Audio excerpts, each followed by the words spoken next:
Hey guys! Magbubukas tayo ng ating parcel ngayon. So, ito pa lang dumating sa mga in-order ko from Shopee guys. And etong isa, hindi ko na to ipapakita sa inyo because medyo personal na to na gamit. So, ito po yung ating bubuksan ngayon. Utan na lang nadating siya. Akala ko next week pa siya dadating pero ngayon siya dumating.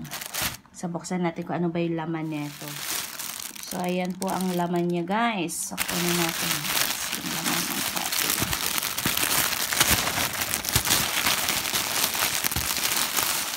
So, ito na po yung laman niya guys. O, ayan. Ang cute, diba? Kaya, ako na-order to guys kasi nagandahan ako dun sa picture.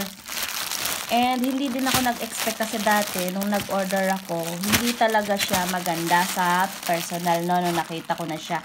Nung naano na talaga, nung nasend na sa akin, yung in-order ko nung last, hindi maganda. Eto guys, ang ganda-ganda guys. Tingnan nyo guys. Oh. Katulad lang din nung nasa picture. Oh, ayan guys. Tinanggalan ko ng plastic guys. Tingnan nyo yung, actual na hitsura ng aking slipper. Oh, welcome home. Cute, no? Ang cute ng design.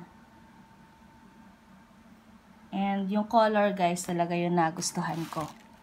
Akala ko kasi faded, mas faded sa pag dumating ba. So, hindi pala. Same lang dun sa picture guys. Oh. Hindi siya faded. Diba? Ang cute. So, size 40 nga pala to kasi pag in-order ko yung size 38 kasi usually sa Pilipinas 38 man ako.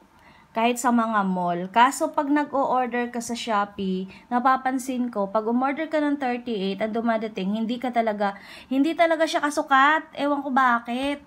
Sa size 40 na lang yung pinili natin. So, ito guys, kasukat na kasukat ko.